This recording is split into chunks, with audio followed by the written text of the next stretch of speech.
오늘 이야기는 밤의 거실에서 시작됩니다. 약 상자 하나, 쪽지 한 장, 그리고 관찰일지라는 단어. 저는 그 작은 것들로 제 인생을 지켰습니다. 구독과 좋아요, 끝까지 함께 해주세요. 저는 윤정심입니다. 은행 리스크 관리 팀장에서 퇴직했습니다.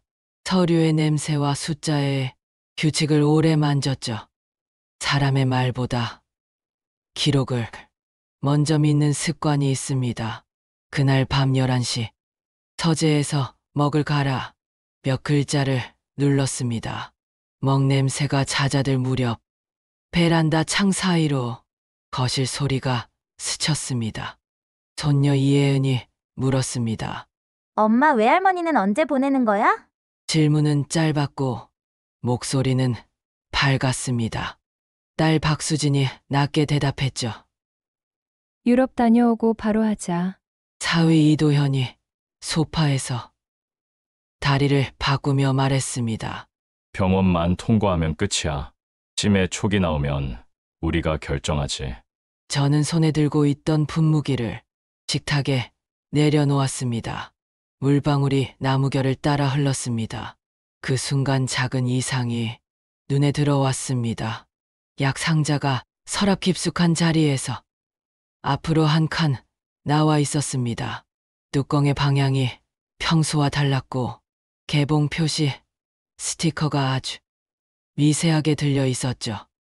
이런 변화는 우연처럼 보이지만 보통 의도입니다. 저는 주방 쪽으로 걸어가 물컵에 물을 반만 채워 싱크대 위에 올려두었습니다. 귀는 거실로 향했습니다. 친할머니가 도와주신대. 요양원도 알아봐 준다더라. 딸의 말이 이어졌습니다. 손녀가 작은 웃음을 냈습니다. 그럼 우리 집은 우리 거네. 웃음은 가벼웠지만 제 가슴은 갑자기 무거워졌습니다. 저는 서재로 걸음을 옮겼습니다. 책상 위 달력에 동그라미가 반복돼 있었습니다. 건강검진, 예약일, 연금 입금일, 수도요금 납부일 작은 원들이 제 삶을 붙들고 있었죠. 그 사이에 반듯한 필체로 한 줄을 더 적었습니다. 오늘은 듣기, 내일은 확인, 모레는 실행 순서를 어기면 증거가 흩어진다. 은행에서 배운 질서였습니다. 서랍을 열어 작은 녹음기를 꺼냈습니다. 오래전 고객 분쟁 때 사용했던 장치죠. 입김으로 성능을 확인하고 배터리를 교체했습니다. 손이 잠깐 떨렸지만 심장은 규칙적으로 뛰었습니다. 떨림은 지나가고 규칙은 남습니다. 저는 창틀을 닫고 커튼을 반만 쳤습니다. 집 안의 그림자들이 각을 바꾸었습니다. 밤이 길게 이어졌습니다. 그 긴 밤에 저는 저 자신에게만 집중했습니다. 지금은 분노가 아니라 기록이 필요하다고요. 저희 싸움은 늘 종이 위에서 시작해서 종이로 끝났습니다. 오늘도 예외는 아니겠죠. 아침 공기가 서늘했습니다. 공동현관 뉴스 화면에서 일기예보가 흘렀고 엘리베이터 앞에서 이웃 김미선 약사가 미소로 안부를 물었습니다. 어르신 요즘 많이 깜빡하신다면서요? 약사의 목소리는 조심스러웠고 시선은 제 손에 들린 장바구니로 향했습니다. 저는 짧게 답했습니다. 아직은 괜찮습니다. 김미선은 말을 이었습니다. 가스도 자주 켜놓고 주무신다던데요. 저는 손목시계를 돌려 보여줬습니다. 어제 저녁 타이머 사진 찍어 두었습니다. 취침 전 체크리스트도 있습니다.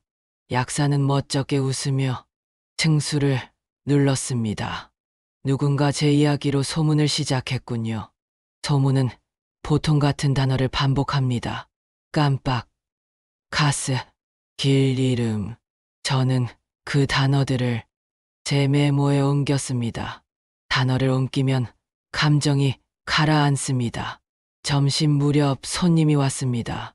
사위의 어머니 한정자였습니다. 비닐 포장된 과일 상자를 식탁 위에 올려놓으며 말했습니다. 정심 씨 건강은 괜찮으세요? 저는 날씨 이야기를 꺼내며 미소로 답했습니다. 한정자는 다정한 표정으로 딸에게 고개를 돌렸습니다. 수진아 관찰 일지 계속 쓰고 있지? 날짜 횟수 정상 일관성 있게. 사위가 얇은 종이 묶음을 식탁 위로 밀었습니다. 병원에서 가족 진술 중요하대. 일지랑 같이 내면 순식간이야. 저는 그 종이가 놓이는 순간의 경계를 보았습니다. 가장자리에 스테이플러 자국이 어제와 오늘을 구분해 줍니다. 밤이 내려앉자 집은 조용해졌습니다. 저는 주방 등만 켜고 서랍 손잡이를 노크하듯 2번 두드렸습니다. 소리가 가벼웠습니다. 서랍을 뺐습니다. 위 칸엔 메모지와 영수증, 그 아래 칸에는 두꺼운 공책이 깔려 있었죠. 표지에 관찰일지라는 글씨가 또렷했습니다. 페이지를 넘겼습니다. 날짜가 촘촘했고 문장이 단정했습니다. 같은 말 반복 5번, 날짜 착각 9번, 집 입구 못 찾아, 이웃 도움, 며칠 전 사건인 것처럼 쓰여 있었지만 그날 저는 도서관에서 독서 모임을 했습니다. 제가 기록한 사진과 영수증이 증인이었죠. 저는 휴대전화로 모든 페이지를 찍었습니다. 조명 반사가 생기지 않도록 각도를 낮게 잡고 페이지 모서리 기준을 맞췄습니다. 서랍 아래 칸에는 명단이 하나 더 있었습니다. 이웃 이름과 번호 김미선 약사, 옆동 경비원, 같은 라인 주부, 옆에 짧은 메모가 붙어 있었습니다. 증언 부탁길 이름 한 번만. 저는 숨을 고르고 서랍을 닫았습니다. 손끝이 차가워졌습니다. 창문을 열어 찬 공기를 들이마셨습니다.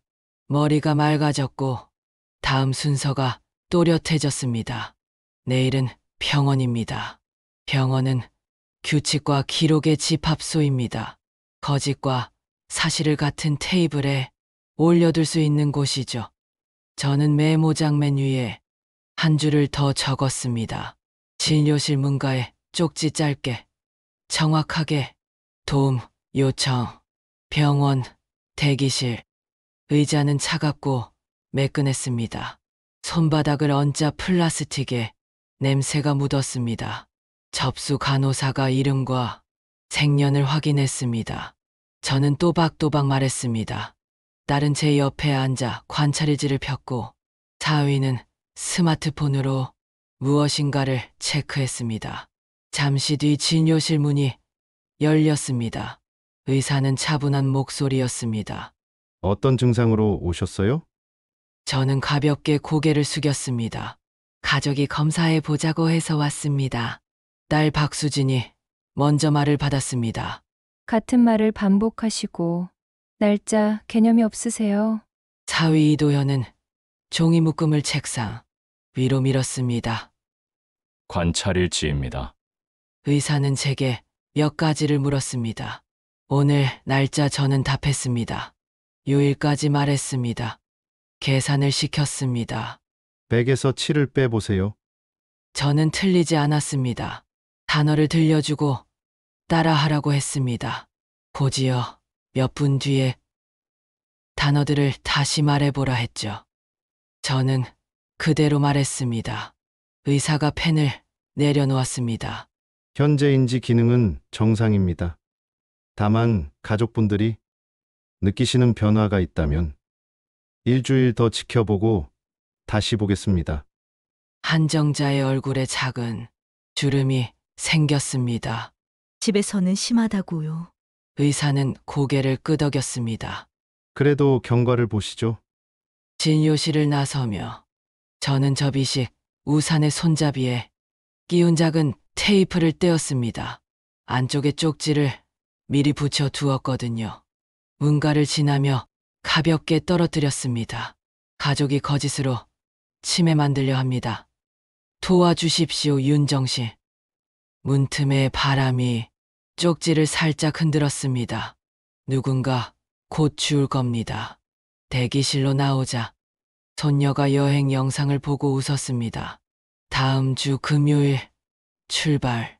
프랑스, 이탈리아, 열흘. 저는 고개를 끄덕였습니다. 빈집이 열흘 제게는 넉넉한 시간입니다. 집으로 돌아와 저는 작은 칠판을 꺼냈습니다. 자금, 집, 이동. 세 단어 아래 날짜를 적었습니다. 연금 수령 계좌 변경, 예금 분산, 최소 현금, 부동산 연락, 매물 등록, 실수요자, 우선 오피스텔 계약, 이사 예약, 공과금 이전. 칠판 글자는 군더더기 없이 줄을 맞췄습니다. 저녁에는 서랍에서 가족관계 증명서를 꺼내 복사했습니다.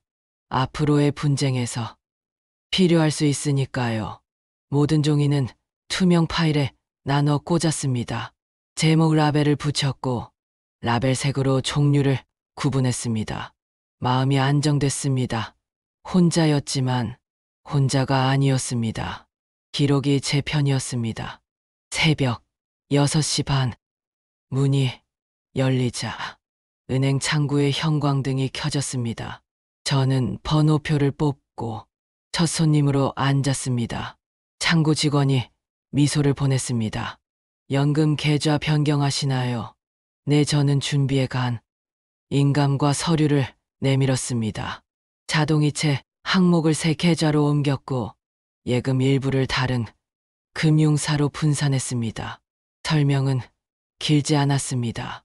배관 교체로 공사비 지출 예정입니다.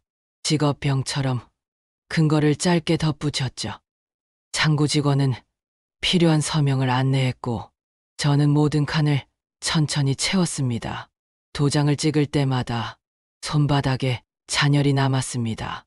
점심에는 오랜 제자 김태우를 만났습니다.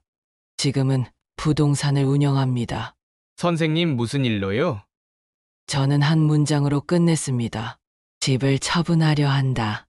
일정이 급하다. 김태우는 달력 앱을 켰습니다.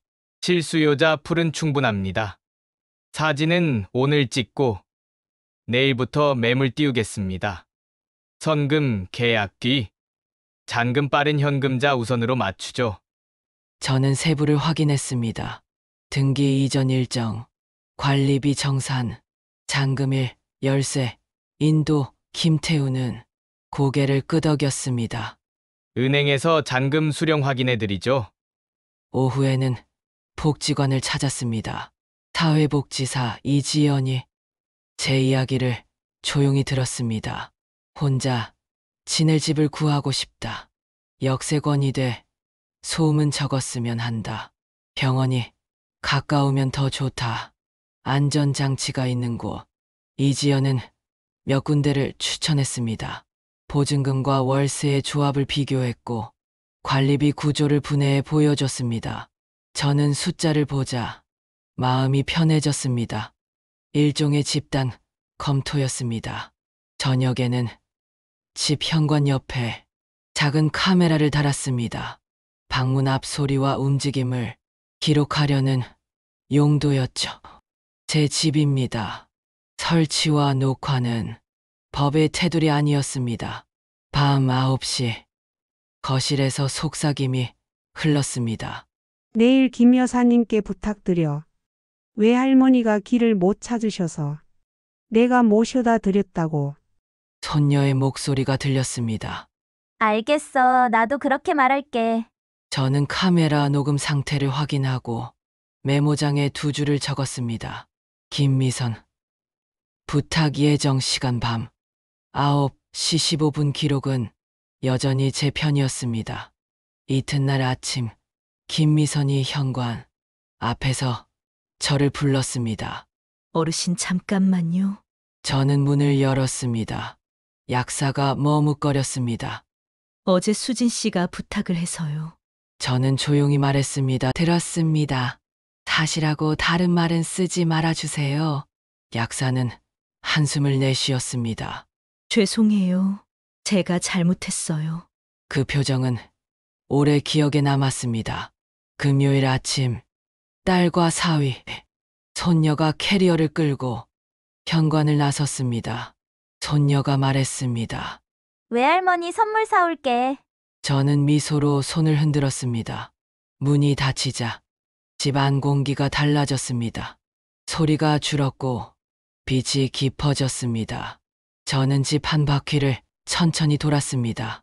서랍에 불필요한 종이를 버렸고 사진첩과 졸업장, 남편에게서 받은 손편지만 따로 모았습니다.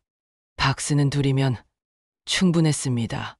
옷은 계절별로 압축팩에 넣어 묶었습니다. 11시, 김태우에게 전화가 왔습니다. 사진 촬영 끝났고 매물 올렸습니다. 문의가 바로 들어옵니다. 오후 2시, 첫 손님이 현관에 섰습니다. 신혼 부부였습니다. 평수와 방향, 관리비를 물었습니다. 저는 정직하게 답했습니다. 이 집의 겨울은 따뜻합니다. 여름은 바람이 잘 듭니다. 장점과 약점을 숨기지 않았습니다. 4시, 두 번째 손님은 부모를 모시려는 중년 부부였습니다. 엘리베이터에서 내려 복도를 천천히 걸었습니다. 저는 뒷모습을 보며 생각했습니다. 집은 사람입니다. 다른 사람이 들어와도 집은 집으로 남겠지요. 저녁 무렵 복지관 사회복지사가 오피스텔 계약서를 들고 왔습니다. 역 근처 20평, 창이남서로 난 집 병원과 마트, 복지관이 한 블록 거리, 보증금과 월세 균형이 좋았습니다. 저는 계약서에 빈칸을 채웠고 날짜 옆에 작은 점을 찍었습니다. 점은 제 암호였습니다. 일이 계획대로 간다는 표식이죠. 밤에는 이사업체와 통화했습니다. 다음 주 월요일 오후, 짐은 박스 13개, 가전은 소형 몇 점 통화가 끝나고 저는 마지막으로 집을 한 바퀴 더 돌았습니다.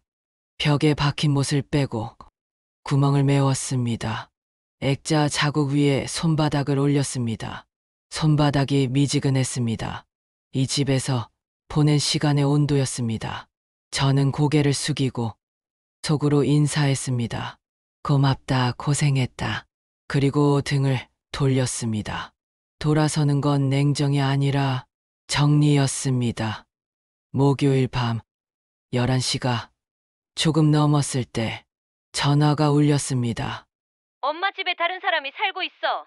딸의 목소리는 흔들렸습니다. 사위의 목소리가 뒤에서 겹쳤습니다. 어떻게 된 거야? 저는 의자 등받이에 등을 기대고 말했습니다. 팔았다. 계약했고 잔금까지 받았다. 손녀의 소리가 높아졌습니다. 외할머니 너무해. 저는 숨을 길게 들이마셨다가 천천히 내쉬었습니다. 너희가 관찰일지로 나를 치매 환자로 만들려 했지. 요양원도 알아봤지. 나는 나를 지켰다. 사위가 급히 변명했습니다. 오해예요. 건강 걱정이었어요.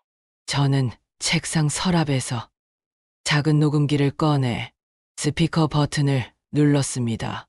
식탁 옆에서 녹음한 파일이 재생됐습니다. 관찰일지는 일관성이 중요해. 가족, 진술이면 끝이야. 한정자의 목소리, 사위의 웃음, 딸의 짧은 대답 방안, 공기가 고요해졌습니다. 딸이 힘없이 말을 이었습니다. 엄마, 다시 생각해보자. 저는 한 문장으로 답했습니다. 시간 좀 두자. 전화를 끊고 창을 열었습니다. 밤 공기 속에서 먼지와 기름, 냄새가 섞였습니다. 창턱에 팔을 올리고 허리를 숙였습니다. 심장이 조금 빠르게 뛰었지만 규칙은 흐트러지지 않았습니다. 다음 날 아침부터 전화가 몇 통 더 왔습니다. 사위는 사과와 설득을 번갈아 말했습니다. 저는 길게 답하지 않았습니다. 딸은 장문의 메시지를 보냈습니다. 미안해. 나는 진짜라고 믿었어. 손녀는 침묵이었습니다. 오히려 침묵이 정직해 보였습니다. 오후에는 관리사무소에서 연락이 왔습니다. 이사 처리 완료 통보였습니다. 저는 감사 인사를 전했습니다. 저녁에는 남편 사진을 꺼냈습니다. 남편의 웃음이 또렷했습니다. 사진 아래에 메모를 붙였습니다. 오늘 나를 지켰습니다. 남편이 대답할 수 없다는 걸 알면서도 저는 마음속으로 응답을 들었습니다. 잘했다. 혼자가 아니다. 그 목소리는 제 속에서 더 오래 울렸습니다. 재진날 의사는 조심스럽게 쪽지를 꺼내 보였습니다. 지난번 이것 제가 읽었습니다. 사실관계를 더 확인했습니다. 가족 진술과 어르신 상태가 맞지 않습니다. 저는 고개를 숙였습니다. 소견서를 부탁드렸습니다. 의사는 단정한 글씨로 적었습니다. 현재 치매 소견 없음. 일상 기능, 유지 서명과 병원. 도장이 찍히는 소리를 들었습니다. 제 귀에는 도장이 찍히는 소리가 이상하게 크게 들렸습니다. 작은 소리인데도 마음을 단단히 눌러주는 소리였습니다. 복지관 사회복지사 이지연이 주거안전 점검을 왔습니다. 바닥 미끄럼, 가스 차단기, 복도 조도 체크리스트 옆에 체크 표시가 채워졌습니다. 이지연은 말했습니다. 필요하시면 법률 상담도 연결해 드릴게요. 저는 고개를 끄덕였습니다. 오후에는 김미선 약사가 찾아와 사과했습니다. 제가 잘못 들은 걸 헛들였네요. 죄송해요. 저는 손을 내밀었습니다. 다음에는 소문 대신 사실만 전해주세요. 약사는 고개를 끄덕였습니다. 그 즈음 사위 회사에서 일이 번졌다는 소식이 돌았습니다. 고객 앞에서 효자 이미지를 이야기했다는데 동료들이 배신감을 느꼈다고 하더군요. 딸은 또 메시지를 보냈습니다. 엄마 한 번만 봐줘. 저는 답했습니다. 시간이 필요하다. 사람의 마음은 빠르게 바뀌지 않습니다. 급한 말은 급히 후회가 되죠. 저는 그 시간을 제게도 딸에게도 주고 싶었습니다. 저녁에는 남은 행정, 일을 마무리했습니다. 주민등록 전입, 건강보험, 주소 변경, 공과금 자동이체, 수정 칸칸이 빈칸을 채워넣자 머릿속도 정리됐습니다. 큰 싸움은 끝났습니다. 그러나 생활은 작은 체크로 지켜집니다. 다음 날 아침, 저는 오피스텔 창가에 선반을 달고 화초를 올렸습니다. 잎이 빛을 따라 기울었습니다. 그 방향이 좋았습니다. 첫 새벽, 커튼을 반쯤 걷었습니다. 역에서 올라오는 발소리와 시장의 상인이 문을 여는 소리가 먼 배경음처럼 들렸습니다.